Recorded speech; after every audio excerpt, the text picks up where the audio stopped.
«1984» de George Orwell. Tercera parte. Capítulo 3. Tu reintegración consta de 3 etapas, dijo O'Brien. La primera es de aprendizaje, la segunda de comprensión y la tercera de aceptación. Ya es hora de que pases a la segunda. Como siempre, Winston estaba tumbado de espaldas, aunque últimamente no le ataban tan fuerte. Seguía sujeto a la camilla, pero podía mover un poco las rodillas, volver la cabeza de lado a lado y doblar el codo. El indicador también le inspiraba cada vez menos miedo. O'Brien accionaba la palanca solo cuando demostraba estupidez, y Winston podía esquivar los espasmos de dolor si era lo bastante listo. A veces pasaban una sesión entera sin utilizar el indicador.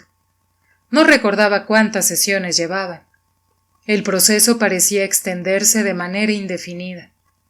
Posiblemente durase ya varias semanas, y los intervalos entre sesiones quizá fueran días o a veces 1 o 2 horas. «Mientras yaces ahí», dijo O'Brien, «has querido saber muchas veces, e incluso me has preguntado, ¿por qué el Ministerio del Amor dedica tanto tiempo y se toma tantas molestias contigo? Y cuando eras libre te extrañaba esencialmente lo mismo. Entendías la mecánica de la sociedad en que vivías, pero no los motivos subyacentes. ¿Recuerdas haber escrito en tu diario, entiendo cómo, no entiendo por qué? Cuando pensaste en el por qué, dudaste de tu propia cordura. Has leído el libro de Goldstein, o al menos parte de él. ¿Acaso te ha enseñado algo que no supieras? ¿Lo has leído?, preguntó Winston. ¿Lo escribí yo? Es decir, colaboré en su redacción. Ya sabes que ningún libro se produce individualmente. ¿Es cierto lo que dice? Como descripción, sí, pero el programa que plantea es absurdo. La acumulación secreta de conocimientos, la paulatina extensión del saber, la rebelión de los proletarios, el derrocamiento del partido. ¿Imaginabas que sería eso lo que diría? Un puro sinsentido. Los proletarios no se rebelarán ni en 1 millar ni en 1 millón de años. No pueden. No hace falta que te explique el motivo, ya lo sabes.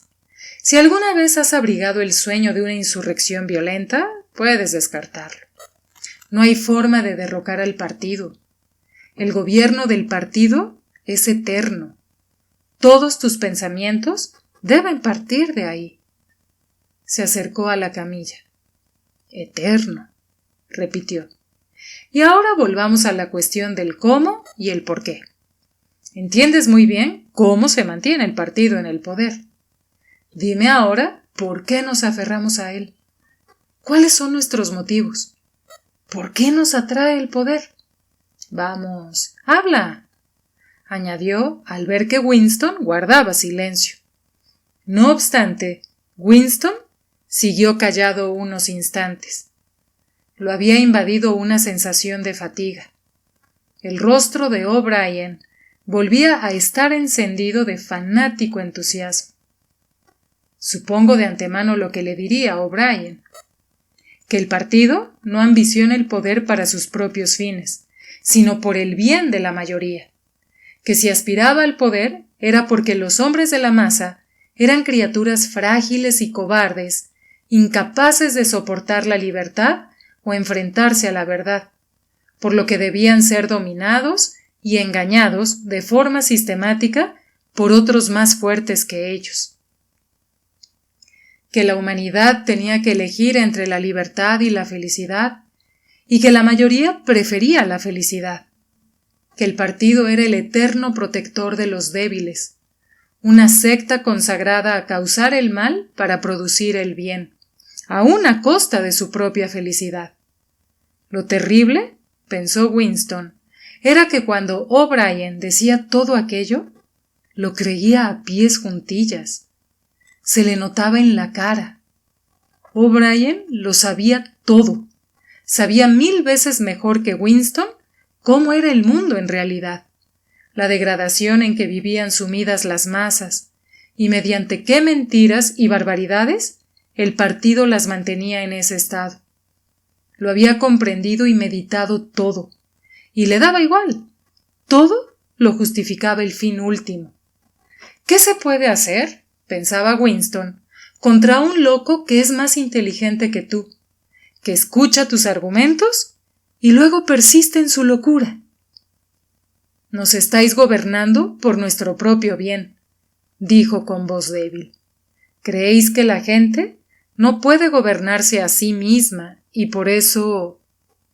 Dio un respingo y a punto estuvo de gritar. Una punzada de dolor había recorrido todo su cuerpo. O'Brien había empujado la palanca del indicador hasta 35. No me vengas con tonterías, Winston, dijo. Más te valdría ser más sensato. Volvió a bajar la palanca y prosiguió. Te diré la respuesta a mi pregunta. Es la siguiente. El partido ambiciona el poder en sí mismo. No nos interesa el bienestar ajeno, sino únicamente el poder. Ni la riqueza, ni el lujo, ni la longevidad, ni la felicidad. Solo el poder en estado puro. Enseguida entenderás en qué consiste el poder en estado puro. Somos distintos de todas las oligarquías del pasado porque sabemos lo que hacemos. Las demás, incluso las que más se nos parecían, eran cobardes e hipócritas. Los nazis alemanes y los comunistas rusos utilizaron métodos muy similares a los nuestros, pero nunca tuvieron el valor de reconocer sus motivos. Fingían, y tal vez incluso creyeran, haber tomado el poder contra su voluntad y por un tiempo limitado, y que a la vuelta de la esquina esperaba un paraíso en el que la gente sería libre e igual. Nosotros no somos así. Sabemos que nadie toma el poder con la intención de renunciar a él. El poder no es un medio, sino un fin. Nadie instaura una dictadura para salvaguardar una revolución, sino que la revolución se hace para instaurar una dictadura. El objetivo de las persecuciones son las persecuciones. El de la tortura, la tortura. Y el del poder, el poder. ¿Lo vas entendiendo? A Winston le sorprendió, igual que le había ocurrido otras veces, la fatiga que revelaba el rostro de O'Brien.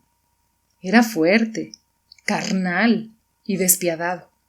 Desbordaba inteligencia y una especie de pasión controlada ante la que él se sentía inerme, pero estaba cansado. Tenía bolsas debajo de los ojos y le colgaba la piel de los pómulos. O'Brien se inclinó hacia él y acercó su rostro fatigado. ¿Estás pensando que mi cara parece vieja y cansada? Que no paro de hablar del poder y ni siquiera soy capaz de impedir la decrepitud de mi propio cuerpo. ¿Es que no ves que el individuo no es más que una célula? La fatiga de una célula es la que da vigor al organismo. ¿Acaso mueres después de cortarte las uñas? Se apartó de la camilla y empezó otra vez a andar de aquí para allá, con una mano en el bolsillo. Somos sacerdotes del poder, prosiguió. Dios es poder. Pero de momento, el poder es solo una palabra para ti. Ya es hora de que te hagas una idea de lo que significa el poder. Lo primero que debes comprender es que el poder es colectivo. El individuo solo tiene poder cuando cesa de ser un individuo. Conoces el eslogan del partido. La libertad es la esclavitud. ¿Nunca te has parado a pensar que la frase es reversible? ¿La esclavitud es la libertad? El ser humano siempre acaba siendo derrotado cuando está solo y es libre. Es inevitable que sea así, porque todo ser humano está condenado a morir, lo cual es el mayor de los fracasos. Pero si uno es capaz de llevar a cabo una sumisión completa y total, se puede escapar de su identidad. Si logra fundirse con el partido hasta ser el partido, se convierte en todopoderoso e inmortal. Lo segundo que debes entender es que el poder se ejerce sobre las personas, sobre el cuerpo, pero ante todo sobre el espíritu. El poder sobre la materia, o la realidad externa, como lo llamarías tú, carece de importancia. Nuestro control sobre la materia ya es absoluto. Por un momento, Winston olvidó el indicador. Hizo un violento esfuerzo por sentarse y tan solo logró retorcerse dolorido. Pero, ¿cómo puedes decir que controláis la materia?, estalló. Ni siquiera controláis el clima o la ley de la gravedad. Hay enfermedades, dolor, muerte. O'Brien le hizo callar con un gesto. Controlamos la materia porque controlamos la mente. La realidad está en el interior del cráneo. Ya lo irás aprendiendo, Winston. Podemos conseguir lo que se nos antoje. La invisibilidad, la levitación, cualquier cosa. Si quisiera, podría elevarme flotando como una pompa de jabón. Y si no quiero, es porque el partido no lo desea. Debes olvidar esas ideas decimonónicas sobre las leyes de la naturaleza. Nosotros hacemos las leyes de la naturaleza. No es cierto. Ni siquiera sois dueños del planeta. ¿Qué me dices de Eurasia y Asia? Aún no las habéis conquistado. Eso no importa. Las conquistaremos cuando nos convenga. Y en caso contrario, ¿qué más da? Podemos borrarlas de la existencia. Oceanía es el mundo. El mundo apenas es una mota de polvo, y nosotros somos minúsculos y vulnerables. ¿Cuánto tiempo hace que existimos? La Tierra estuvo deshabitada millones de años. Bobadas. La Tierra es tan antigua como nosotros, ni más ni menos. ¿Cómo iba a ser más antigua? Nada existe si no es a través de la conciencia humana. Pero las rocas están llenas de huesos de animales extinguidos. Mamuts, mastodontes y enormes reptiles que vivieron mucho antes que el hombre. ¿Tú los has visto, Winston? Claro que no. Los inventaron los biólogos del siglo XIX. Antes del hombre no había nada. Y si llegáramos a extinguirnos, tampoco habría nada. Fuera del hombre no hay nada. Pero si el universo entero está fuera de nosotros, ¡mira las estrellas! Algunas se encuentran a millones de años luz. Se hallan totalmente fuera de nuestro alcance. ¿Qué son las estrellas?, preguntó con indiferencia O'Brien. Pequeñas llamaradas a unos cuantos kilómetros de aquí. Si se nos antojara, podríamos alcanzarlas o borrarlas del firmamento. La Tierra es el centro del universo. El Sol y las estrellas giran en torno a ella. Winston hizo otro movimiento convulso. Esta vez no dijo nada, Pero O'Brien continuó hablando como si respondiera a una objeción que le hubiera planteado Winston. Claro que, para ciertos propósitos, eso no es cierto. Cuando navegamos por el océano, o predecimos un eclipse, a veces resulta conveniente pensar que la Tierra gira alrededor del Sol y que las estrellas están a millones y millones de kilómetros. Pero, ¿qué más da eso? ¿Acaso crees que no podemos organizar un sistema de astronomía dual? Las estrellas pueden estar cerca o lejos, según sea necesario. ¿Te parece que eso supondría algún esfuerzo para nuestros matemáticos? ¿Has olvidado el doble piensa? Winston se encogió en la camilla. Dijera lo que dijese, una rápida respuesta le aplastaba como una cachiporra. Y sin embargo, sabía que estaba en lo cierto. Sin duda, debía haber algún modo de demostrar que la creencia de que no existe nada fuera de la propia conciencia es falsa. ¿No se había probado hacía mucho que era una falacia? Incluso tenía un nombre que había olvidado. Una vaga sonrisa asomó en la comisura de los labios de O'Brien cuando se agachó a mirarle. Te lo dije, Winston. La metafísica no es tu fuerte. La palabra que buscas es solipsismo. Pero te equivocas. Aquí no hay ningún solipsismo. O, si lo prefieres, se trata de un solipsismo colectivo, lo cual es muy diferente. De hecho, todo lo contrario. No obstante, todo esto no es más que una digresión, añadió en un tono distinto. El verdadero poder, el poder por el que luchamos noche y día, no es el poder sobre las cosas, sino sobre las personas. Se interrumpió, y por un instante volvió a adoptar aquel aire de maestro examinando a un alumno aventajado. ¿Cómo impone un hombre a otro su poder, Winston? Haciéndole sufrir. Exacto, haciéndole sufrir. La obediencia no es suficiente. Si no sufre, ¿cómo puedes estar seguro de que la otra persona obedece a tu voluntad y no a la suya? El poder se basa en infligir dolor y humillación. El poder consiste en hacer pedazos el espíritu humano y darle la forma que elijamos. ¿Empiezas a ver ahora el mundo que estamos creando? Es justo lo contrario de las bobas utopías hedonistas que imaginaron los antiguos reformistas. Un mundo de miedo, traición y torturas, en el que pisoteas y te pisotean, y que se volverá más despiadado a medida que vaya refinándose. En nuestro mundo, el progreso será un progreso hacia el dolor. Las civilizaciones antiguas decían estar basadas en el amor o la justicia. La nuestra se funda en el odio. En nuestro mundo no habrá más emociones que el miedo, la rabia, el triunfo y la degradación. Destruiremos todo lo demás. Todo. Ya hemos empezado a destruir las formas de pensar que han sobrevivido a la revolución.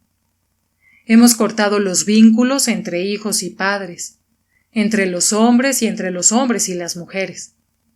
Nadie osa confiar ya en su mujer, en un hijo o en un amigo.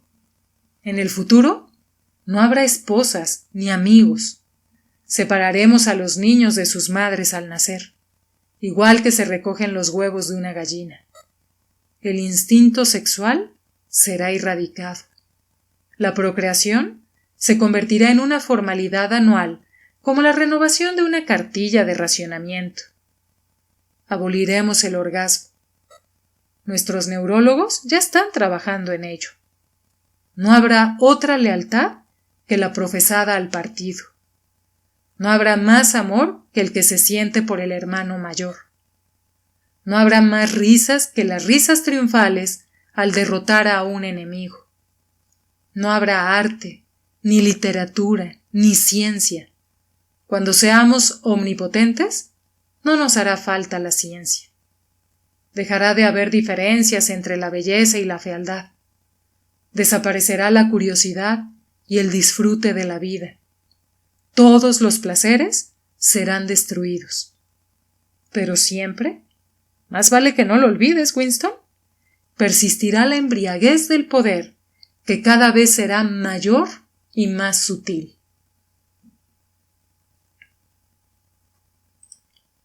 Siempre, en todo momento, existirá la emoción de la victoria, la sensación de pisotear a un enemigo indefenso. Si quieres hacerte una imagen del futuro, imagina una bota aplastando una cara humana. Eternamente. Se interrumpió, como esperando oír una respuesta, pero Winston solo intentó acurrucarse en la camilla. No podía hablar. Era como si le hubiese helado el corazón. O'Brien prosiguió. Y recuerda que es para siempre. El rostro siempre estará ahí para pisotearlo.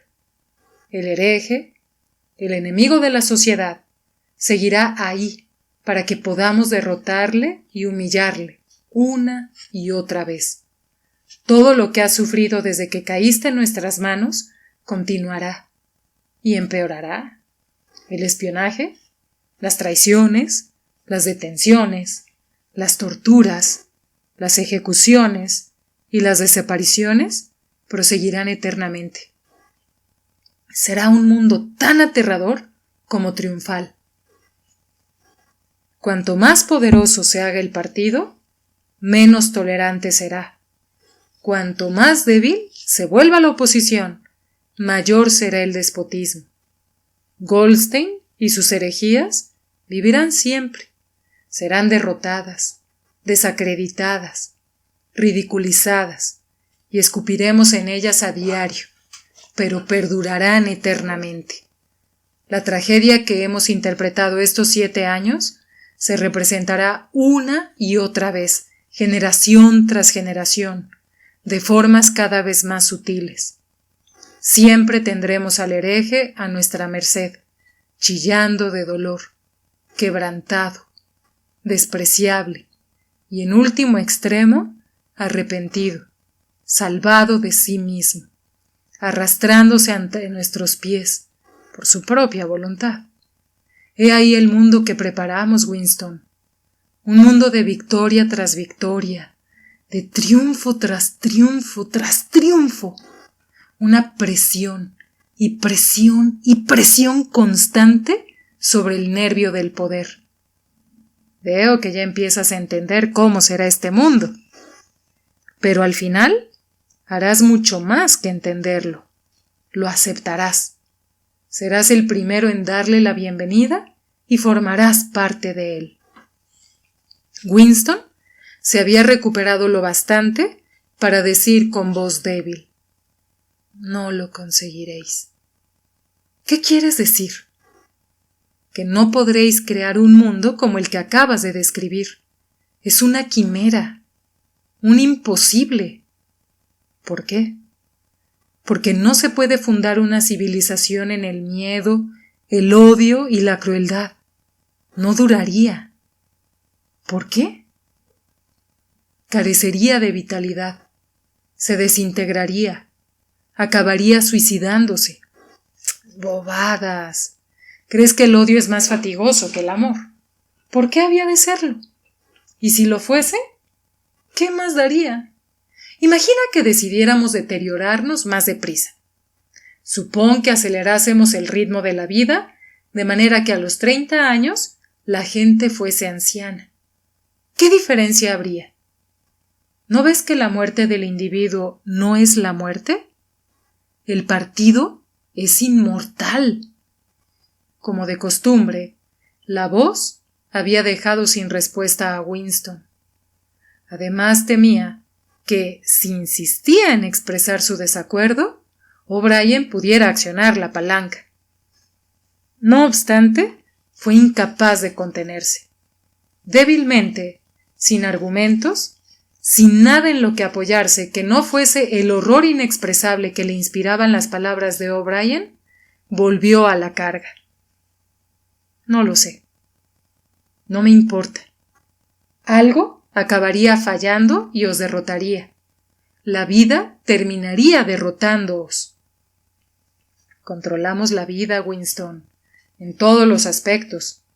¿Estás convencido de que hay algo llamado naturaleza humana que se revelaría indignada por lo que hacemos?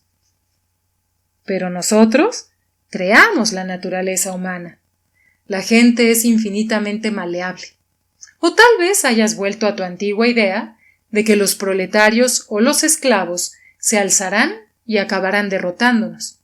Quítatelo de la cabeza. Son inofensivos, como los animales. La humanidad es el partido. Los demás están fuera. Son irrelevantes.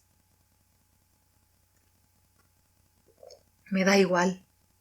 Al final, acabarán venciéndoos.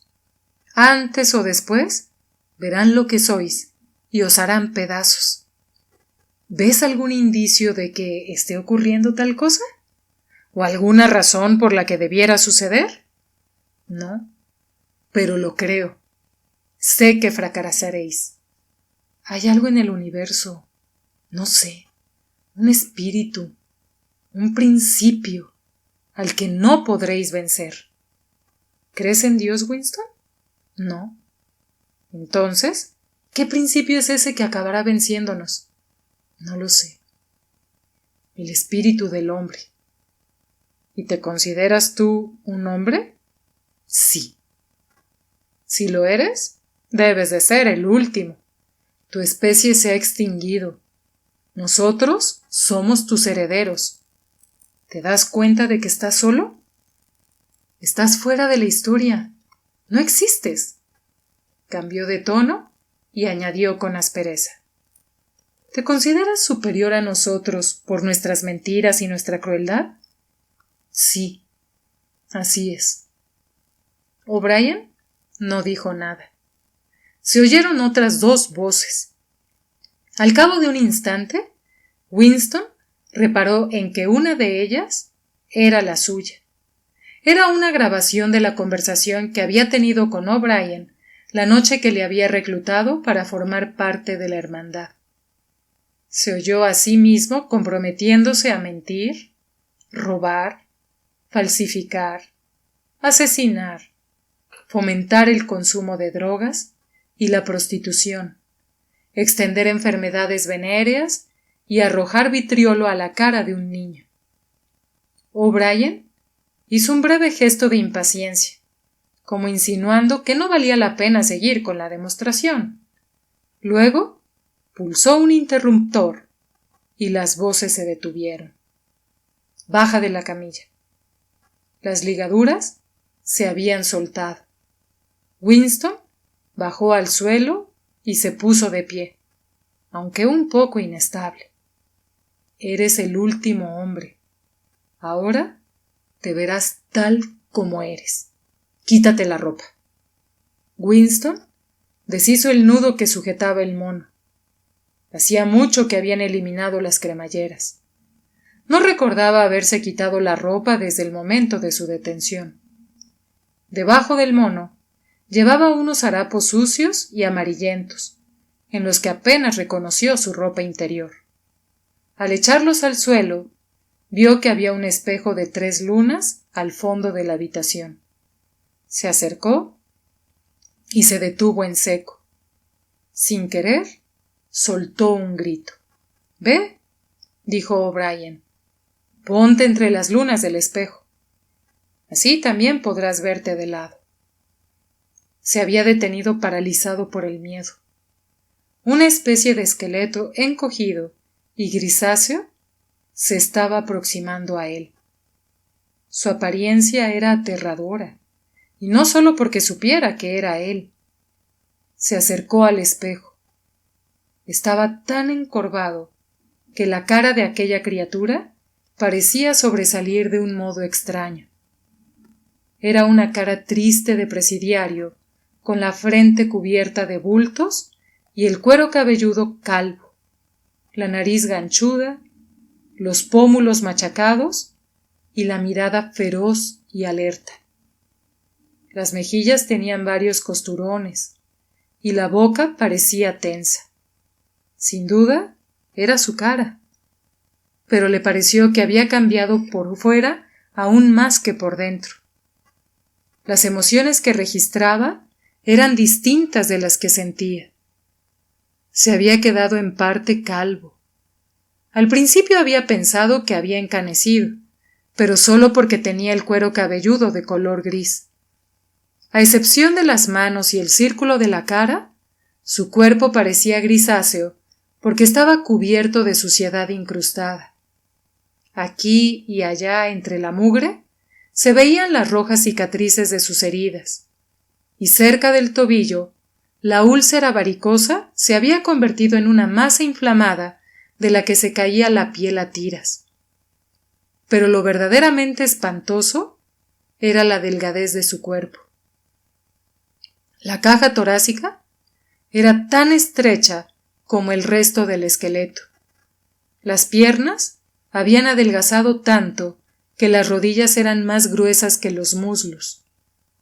Entonces entendió por qué O'Brien había insistido en que se viese también de lado. La curvatura de su columna vertebral era sorprendente. Los hombros estaban tan encorvados hacia adelante que el pecho era una cavidad, y el cuello delgado se había doblado bajo el peso del cráneo.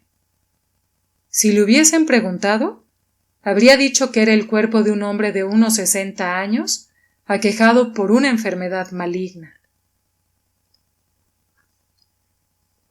¿En ocasiones has pensado, dijo O'Brien, que mi cara, la cara de un miembro del partido interior, parece vieja y fatigada?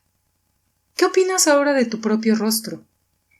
Cogió a Winston del hombro y le obligó a volverse hacia él. Mira en qué estado te encuentras, dijo. Fíjate en la mugre que cubre tu cuerpo, en la roña que tienes entre los dedos de los pies. Mira esa repugnante herida de la pierna que no para de supurar. ¿Sabes que hueles como un cerdo? Probablemente ni te des cuenta. Mira lo delgado que estás. ¿Lo ves? Podría rodearte el bíceps con el pulgar y el índice, y partirte el cuello como una zanahoria. ¿Sabes que has perdido 25 kilos desde que estás en nuestras manos? Hasta el pelo se te cae a puñados. ¡Mira! Le tiró del pelo y arrancó un mechón. Abre la boca. 9, 10. Te quedan 11 dientes. ¿Cuántos tenías al llegar? Y los que faltan están a punto de caerse. Mira. Sujetó con fuerza entre el pulgar y el índice uno de los dientes de delante que le quedaban a Winston. Una punzada de dolor le recorrió la mandíbula. O'Brien le había arrancado el diente de raíz. Lo tiró al otro extremo de la celda. Te estás pudriendo, dijo. Te caes a pedazos. ¿Qué eres? Un saco de inmundicia. Gírate y vuelve a mirarte en el espejo. ¿Ves lo que tienes delante? Al último hombre. Si eres humano, eso es la humanidad.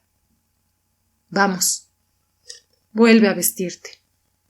Winston empezó a vestirse con movimientos rígidos y lentos. Hasta ese momento no había reparado en lo débil y delgado que estaba.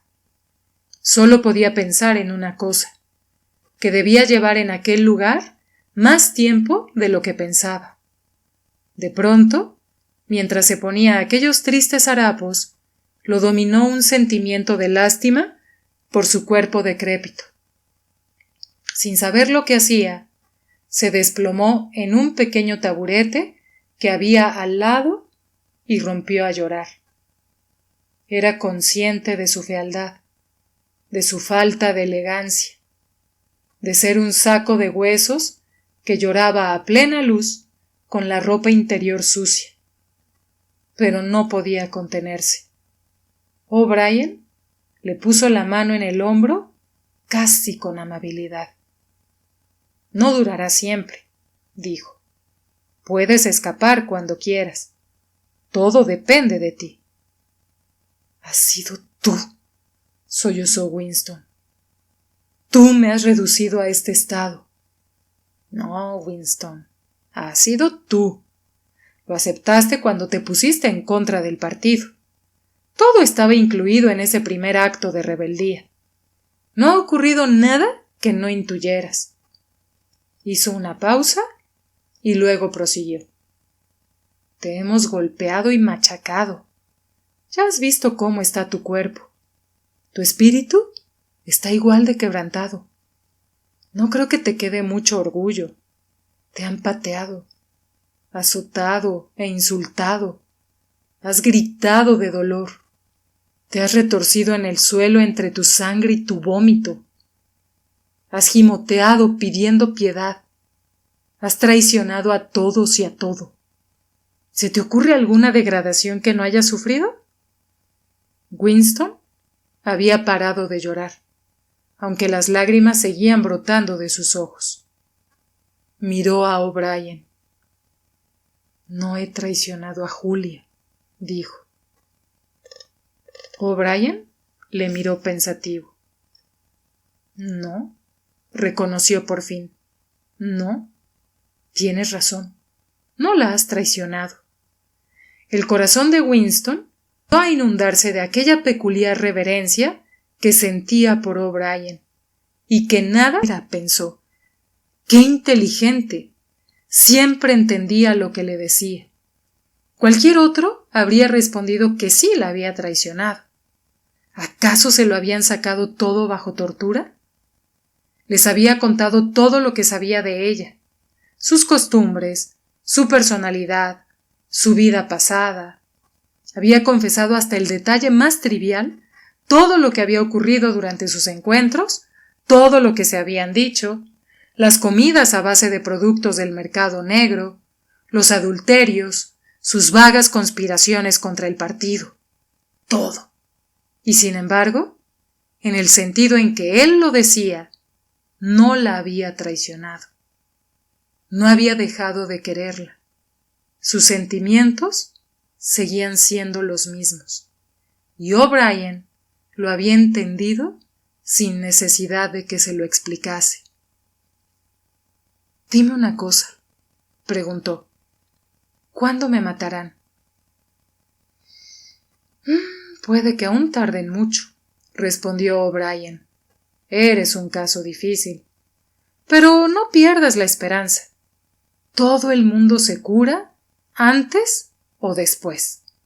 Al final, te mataremos.